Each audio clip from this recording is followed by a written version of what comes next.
मैं कोई किसी एक पर्टिकुलर सिचुएशन को आपको समझा रहा हूं। मान लो कि किसी दूर जगह के किसी दृश्य की बात मैं कर रहा हूं आपसे, राइट? और सेम उसी दृश्य की बात कोई और बंदा भी कर रहा है आपसे। वो आपको समझा रहा है, एक्सप्लेन कर रहा है कि वो कैसा है, कितना सुंदर है, कितना अच्छा है, वो जगह कितनी अच्छी है। और वही बात मैं भी आपसे कर रहा हूं। तो आपके मन में एक सवाल उठेगा, आप पूछ सकते हो मुझसे भी या उससे भी कि आप वहां जाकर देखे हो क्या, आप वहां रहे हो क्या? अगर वो इंसान कहता है नहीं मैं रहा तो नहीं हूं, मैंने सुना है, और वहीं पे जब यही सेम सवाल आप मुझसे करोगे, आप वहां रहे हो क्या, आप वहां गए हो क्या, और मैं कहता हूं यस मैं रहा हूं और मैं गया भी हूं और मैंने खुद से अपनी आंखों से देखा है, तो दोनों केस में अगर आप पूछोगे अपने आप से तो किससे ज्यादा कॉन्फिडेंट हो जाओगे आप? जिस इंसान ने कहा कि मैं गया हूं, मैं रहा हूं, मैंने उसको जिया है, उस जगह को देखा है, तो उसके प्रति आपका कॉन्फिडेंस लेवल बढ़ जाएगा।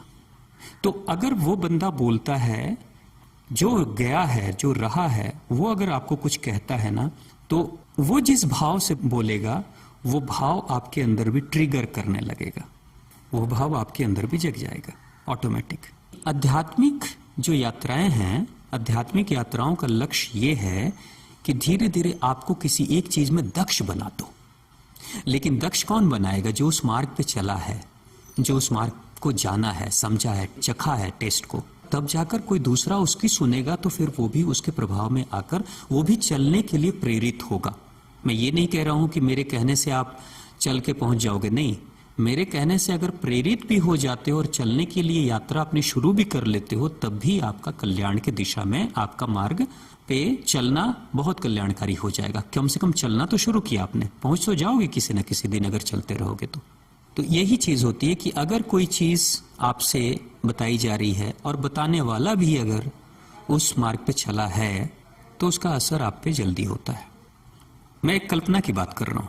अगर ऋषि विश्वामित्र आज होते, अपने शरीर में होते, और वो किसी को गायत्री मंत्र दे देते, तो बताओ उस बंदे का क्या होता, जो उनके बताए हुए मंत्र का जाप करता।